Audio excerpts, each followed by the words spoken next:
Let's read together from the book of Revelation, chapter 3 and chapter 4.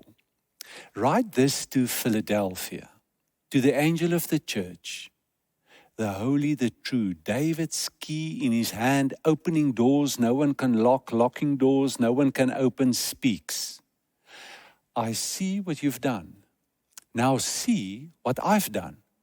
I've opened a door before you that no one can slam shut. You don't have much strength. I know that. You used what you had to keep my word. You didn't deny me when times went rough. Look at me. I stand at the door. I knock. You hear me call and open the door. I'll come right in and sit down to supper with you. Then I looked, and oh, a door opened into heaven, a throne set in heaven, with one seated on the throne. I don't know whether you're aware of the role of doors in your life. Doors gives us entrance, gives us safety, privacy, determine our location.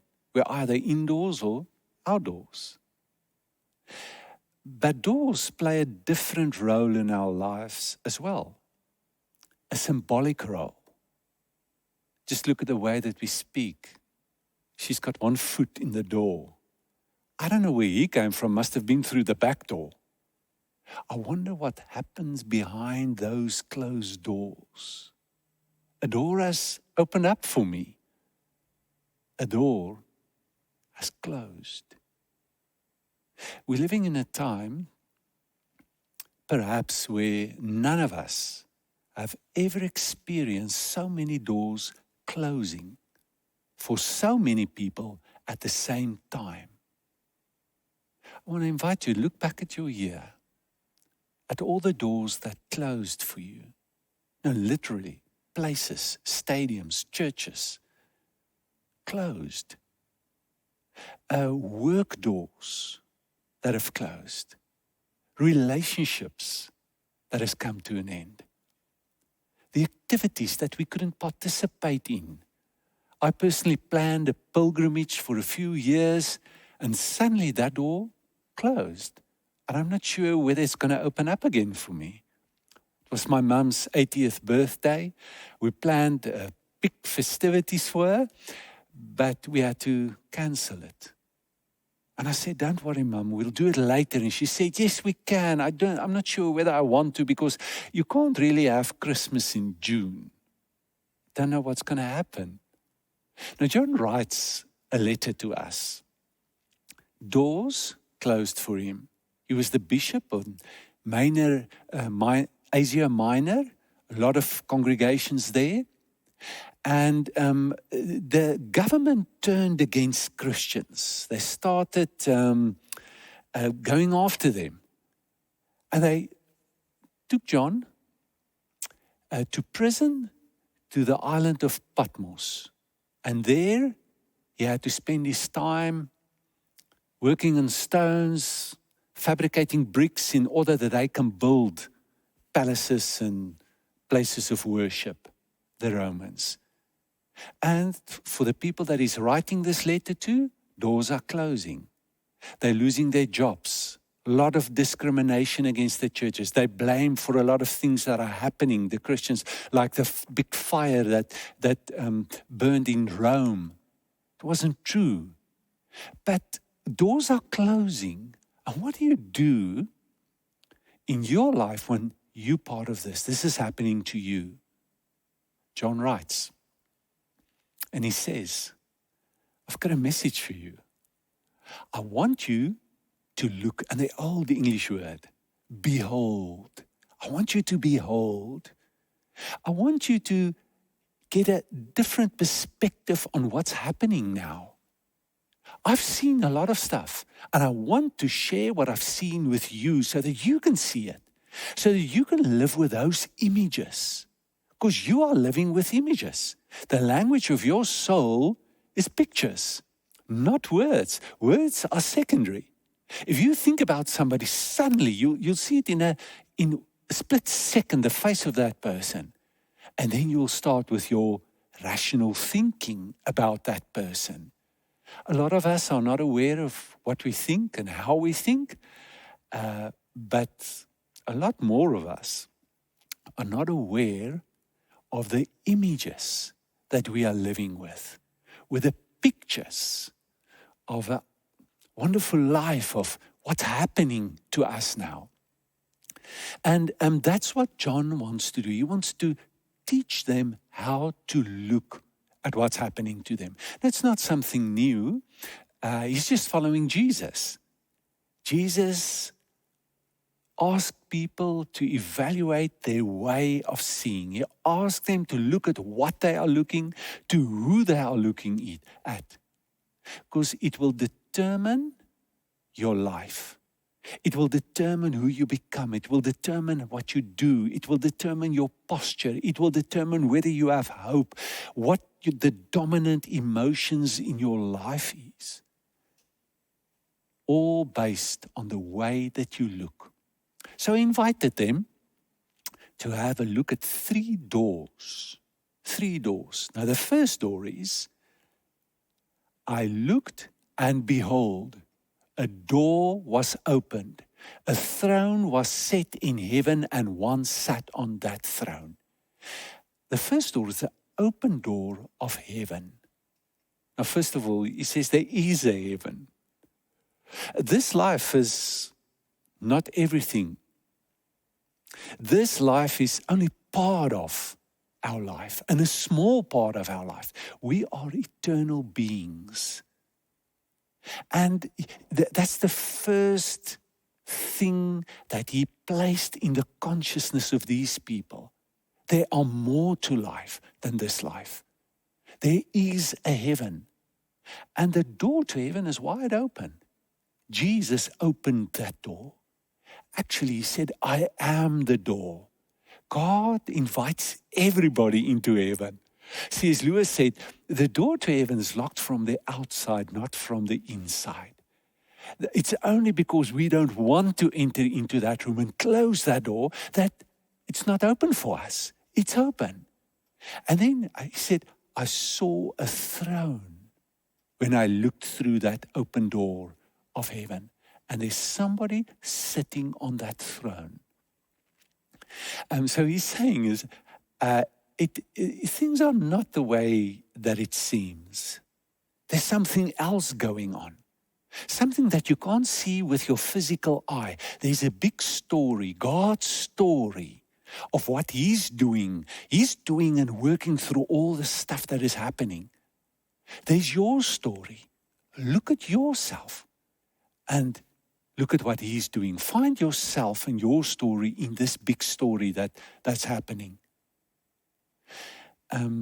He wants to give them ultimate perspective because they've got a relative perspective on what's happening.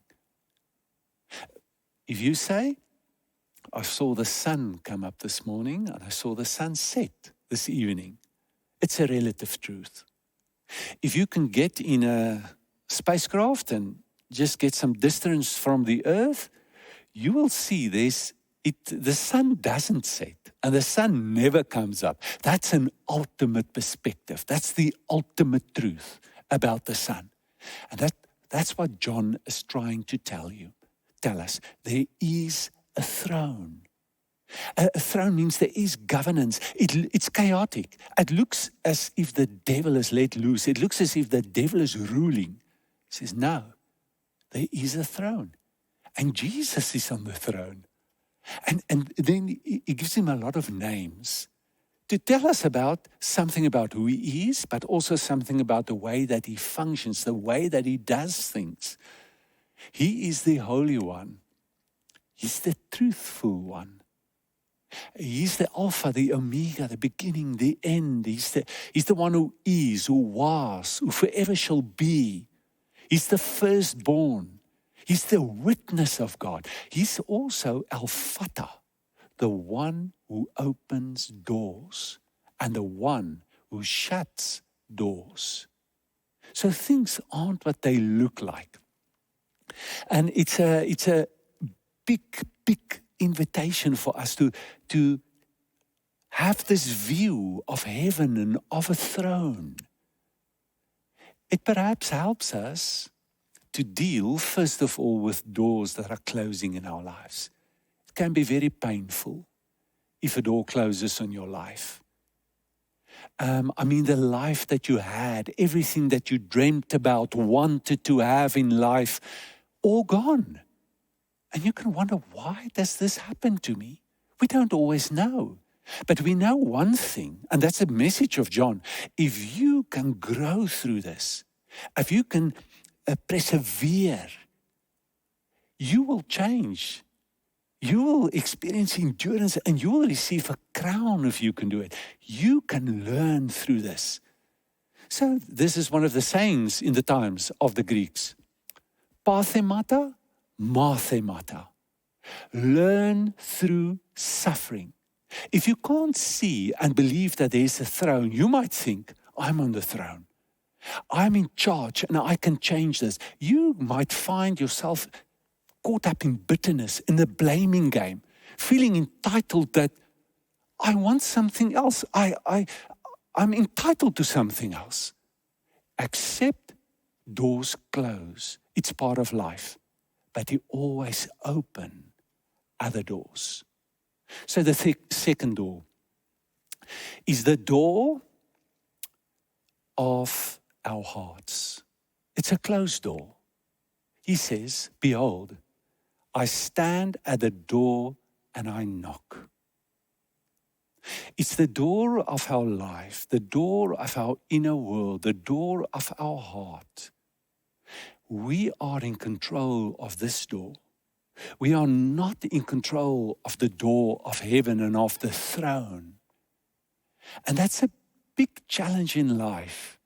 Sometimes we think too little of ourselves and we don't know the power and the control that we have or the influence that we have. But sometimes we miss it completely and we think we have the control. We don't have the control. But one thing is for sure, the door to our hearts, we are in control. He's given us that power to open up our hearts. And it's our responsibility to open up our heart for God so that He can have community with us. Isn't it strange that He stands and knocks at the door of a church, of Christians? Well, it becomes more clear when we look at what it means. I will come in and have supper. I will come in and commune with you. I'll spend time with you. We'll become friends, So that's the invitation. And 𝗬𝗲𝗿𝗀𝗃 said that our inner world is like a castle. There's a lot of rooms in our inner world. And sometimes there are doors that are closed of our heart. And the invitation is to open up every heart, every door of our heart for God. Perhaps there's the man cave. He's not part of it. He's not welcome there. Perhaps it's the dining room, eating, the bedroom, whatever. And this is the invitation so that you can go through life with Jesus. You can be successful like these Christians of Laodicea and can have a lot and be very religious. But you don't have that friendship with Him. And He wants that with you, especially with a door that closed in your life. He wants to go through it with you, to help you to let go. Because what you do with a door that closes will determine the door that opens up for you. So here's the question. Have you opened up your heart? Do you hear the knock, the invitation to go through life, whatever happens, with Him? The third door is an open door. He says, behold, I've set before thee an open door. Behold, look at it. There's always an opportunity, a door that is opened up for you. You've just got to see it and then step through it. Now, there's a lot of things that can stand in our way not to see the door or to move through the open door. And one of those are the fact that it's hard for us to let go of the door that has closed on us. Helen Keller said, when one door of happiness closes, another one opens. But often, we look so long at the closed door that we do not see the one which has opened up for us. Helen Keller was born deaf and blind. And somebody once asked her and said, it must be terrible to be blind. And she said, no, there's something far worse than that. And they said, what? She said, to live without vision. And she says, you've got to see the door that God opens up to you. But like Martha, like Mary, you can be so blinded by your grief of the door, of the life that you've lost, that you can't see the door that is open. You can't let go. You hang on to it. But by doing that, you say that you know better what you need. And you say, I'm in control. I can change this. So that's one of the big invitations of a closed door, is to accept it and to let it go. But to know this is not the end. There is another door opening up for me. Sometimes we're full of fear. We don't know what's on the other side of this door. And I don't want to live in uncomfortable. I don't want to be upset. I don't want to lose my groove. But the invitation is to risk. Let it go. This door opens up for you. Go through it. Perhaps we've got to discern. Somebody told me yesterday that about the doors that closed on their lives, and they were very anxious, worried about what's going to happen to them, and suddenly 3 doors open up to them. Wonderful doors, and they don't know which one to take. You've got to discern. You might have a lot of open doors. You can't walk through all of them. What's the door that's opening up? The door from... Sometimes we look at the door and we think it's too small. I want a big door. Now the prophet Zechariah warns us and says, don't despise small beginnings. It might be small now. It's an opportunity from God to walk through that door. So I wonder what John felt about his door. What's the door that was opened up to him? Is it his writing? It might be the only thing in the evening that he did where he felt, but this might be useful. He never knew whether it would reach the people he's writing it for. And I think the guys that were censoring the letters on the island looked at it and they said, well, let's send it. Let them see. This old man has lost it. Talks about dragons and animals with 4 heads and strange things. Let's show them. He's lost it. But at the time that he might have felt that there's not a lot of meaning in my life. I can't really do anything. At that stage, he's mightily used of God through writing this letter. Up to today, through the ages, people are reading this letter and find encouragement and inspiration for life through this. So I want to ask you about the door that is closed in your life. Is it somebody that you've lost, a relationship, a dream that died, wholeness that lost? Do you see, can you see the opening up of another door and opportunity? Just one story to end with. Somebody had long COVID, and now she's living with a chronic condition after COVID. And here's her words. Of course, nobody would like to sit with a chronic condition. And I've asked God to take it away a lot of times. But I'm sitting with it now.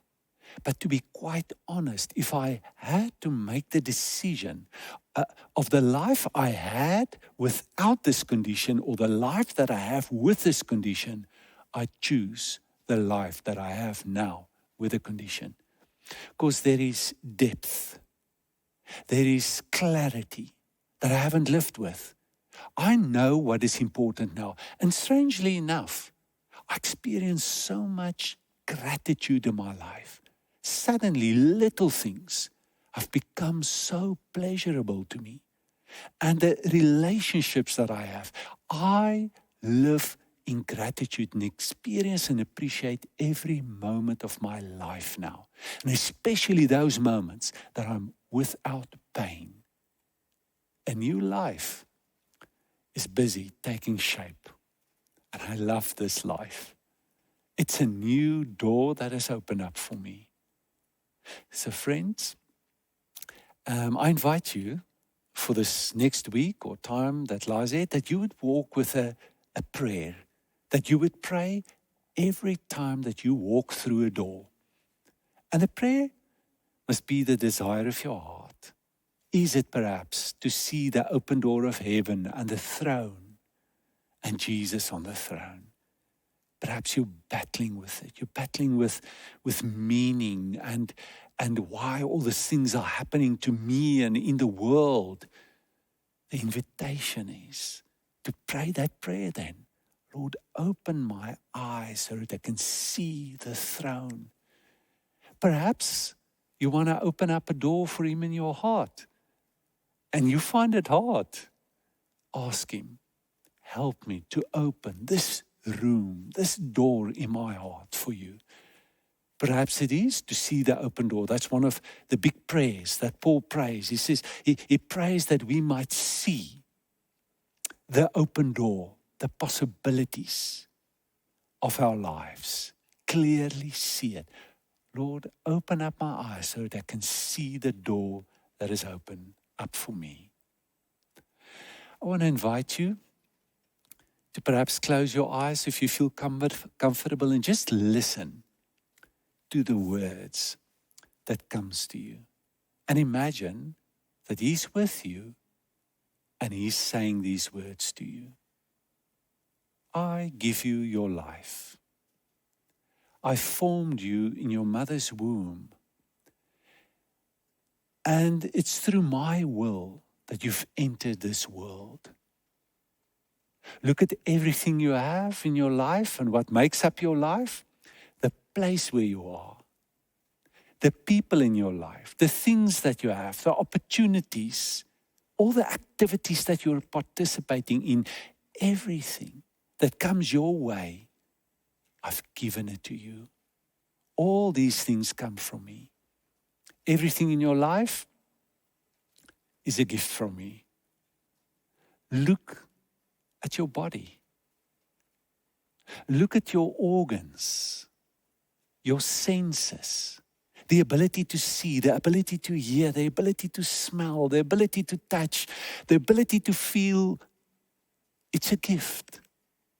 Look at all your inner functions, your memory, your imagination. You are miraculously made and put together. I am giving life to you now, at this moment.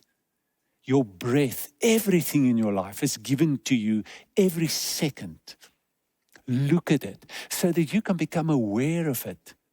So you can grow in your awareness, consciousness, in the grandeur of the life that I've given you. And I haven't just given you something. I'm giving myself to you. I'm with you. I want to share my life with you. I want you to know me. I want to be seen. I made you for me. And I long to have a deep, intimate relationship with you. I think of you all the time. And I want to give you, and I am giving you, strength in the inner man so that you can live with energy. I give you my peace so that you can live with a deep sense of everything is coming together in my life. All shall be well. I give you ideas. I give you my word so that your soul can be nourished. I pour out my love in your heart so you can have a deep relationship with people. I'm going to send people your way who needs you, and I'm going to send people who needs you your way. Nothing's accidental. I created you, and I'm putting in you great and big desires for something good, for the truth.